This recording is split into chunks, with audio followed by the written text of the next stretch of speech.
Bom dia, boa tarde, boa noite a todos. Chegamos aí à última videoaula de revisão de História da Educação. Hoje nós vamos falar, para encerrar o assunto, né, sobre a educação no Estado militar.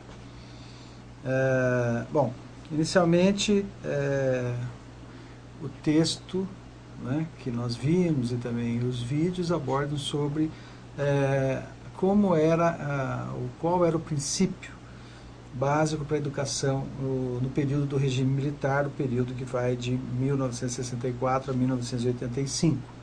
E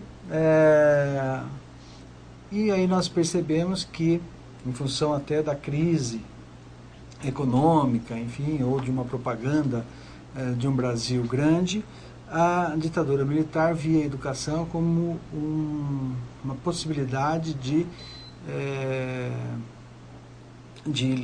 transformar a escola numa espécie de indústria, né, para produzir pessoas jovens, enfim, para a produção, né, nas indústrias, e também com corpos dóceis e mentes dóceis também, para que não se contrariasse em relação à opressão do regime militar, né? Então, o regime militar via a educação como da mesma forma ou similar com a produção de mercadoria, né? As transformações ocorridas na educação do período do regime militar posterior a 74, né, tiveram como causa a grande crise do petróleo, que teve em 1974, uma crise econômica mundial, e todo o desenvolvimento industrial, sobretudo aqui no Brasil, né, que buscava recurso nos países desenvolvidos, né, industrialmente, sobretudo nos Estados Unidos da América, e esse dinheiro acabou e o Brasil teve que se virar sozinho na questão da manutenção do regime militar e também na manutenção da dita grandeza, né, do seu desenvolvimento econômico. E aí o que eles fizeram, o que os militares fizeram, foi se associar aos empresários, seja eles brasileiros ou americanos, para poder então tocar esses projetos, que alguns deles eram megalomaníacos, né? Bom, e desse modo, ao se associar aos grandes empresários, a classe dominante, seja ela brasileira, seja internacional, sobretudo das empresas norte-americanas, o regime militar foi um dos responsáveis pelo grande acúmulo de capital por parte da classe dominante, né? Então, o regime militar, ele é um dos responsáveis por essa grande desigualdade social no Brasil, né, em que uns poucos têm muito, né, e tem uma escola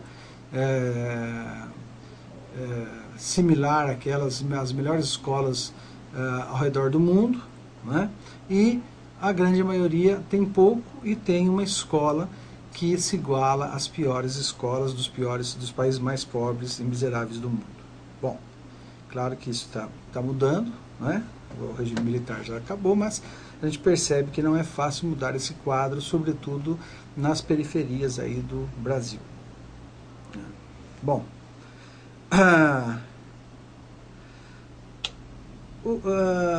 obviamente com esse acordo que os militares, né, que governavam o país fizeram com os empresários, eles acabaram tendo que atender às reivindicações desse empresariado. Então, no que diz respeito à educação, no ano de 68 eles fizeram uma reforma na educação superior, adequando essa educação superior a uma formação de trabalhadores qualificados, né? Então, a educação superior ela não tinha uma visão mais de formação humanista, mas sim de formar técnicos, cientistas, enfim, para o desenvolvimento da indústria, do comércio e tudo mais. No caso da educação primária, houve uma reforma em 71, e no caso do ensino médio, em 72, todas elas, né, sobretudo a do ensino médio, que passou a ser profissionalizante, né? Algumas pessoas, talvez com um pouco mais de idade, não é? Vão se lembrar dessa transformação, quando começaram a surgir as escolas de secretariado, o ensino médio de secretariado, de contabilidade, de administração e assim por diante, entre outros, né? O regime militar, obviamente, propagava um discurso de que ele faria tudo pela educação, mas na sua atuação agiu de forma diversa, né? Usou a escola como uma estratégia para formar trabalhadores qualificados, usou a escola para manter a sua hegemonia, as suas ideias, né? E, além do que, trouxe para a educação básica, né, a iniciativa privada. Em vez, então, de resolver os problemas da educação, o período do regime militar abriu-se para a iniciativa privada, não só as escolas confessionais, ou seja, as escolas religiosas que já tinham, mas para quem quisesse abrir aí uma escola de ensino médio, fundamental, e foi aí que houve ensino superior, e aí houve uma grande expansão dessas faculdades privadas, das escolas privadas, não é? Era uma maneira do regime militar se afastar do seu dever, que era de prover a educação de qualidade para todos, né? O regime militar, ainda no que diz respeito à educação, perseguiu, né, perseguiu sem trégua movimentos de cultura popular, movimentos de educação de jovens e adultos, a União Nacional dos Estudantes, inclusive Paulo Freire, né, o grande educador brasileiro, teve que ser exilado, né, se exilou no Chile, enfim, porque, obviamente, esses grupos, né, a UNE, o MCP, o CPC, todos esses movimentos contestavam as ações do regime militar no que diz respeito à educação. E, obviamente, para eles não terem que enfrentar, né, esses grupos, eles transformaram Paulo Freire, por exemplo, em educadores comunistas, e considerando o comunista como alguém inimigo da sociedade, da igreja, da família, e assim por diante, e aí baniram esses movimentos sociais, né? Colocaram na ilegalidade e perseguiram também alguns líderes desses grupos, né?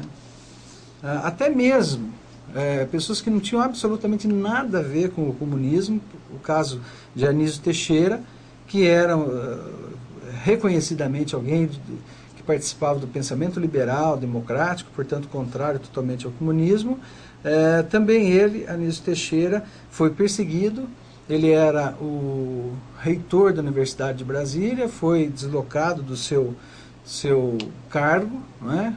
Foi retirado do seu cargo e considerado como subversivo.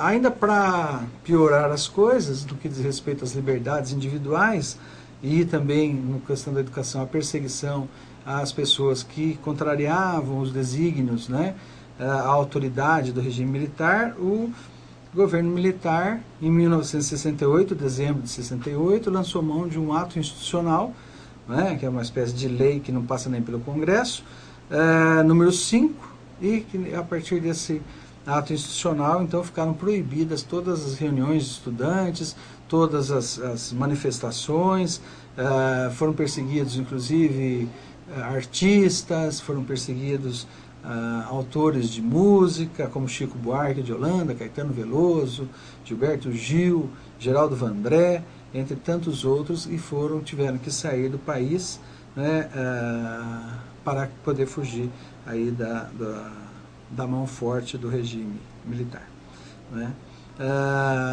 E o povo? O povo, de um modo geral, que amainou, né, que diminuiu, que arrefeceu o ânimo do povo com relação à agressão que era o governo do regime militar, foi o boom econômico que aconteceu no principal período, né, pelo menos até os anos 80, houve um boom econômico, né, com essa associação do regime do governo militar com as grandes empresas, enfim, e nos grandes centros esse boom econômico amainou um pouco a revolta do povo, porque tinha lá o seu emprego e tinha, sobretudo, a televisão e a Rede Globo para assistir as novelinhas. Não é?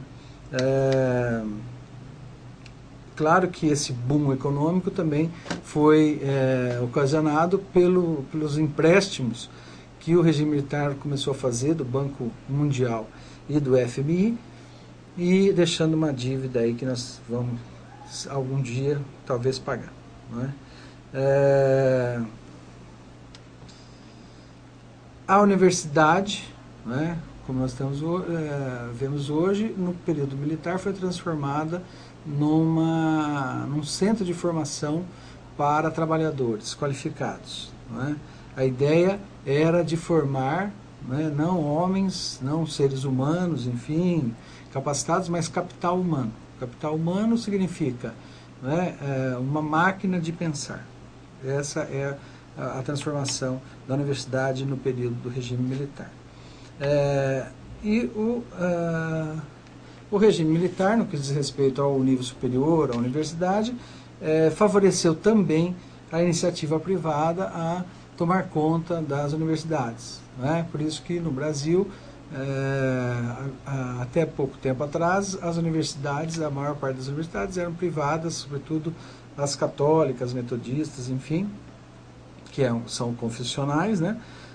Religiosas, e há pouco tempo é que tem havido aí uma expansão, a partir do governo Lula, sobretudo, né? Que tem havido uma expansão da Universidade Pública Federal.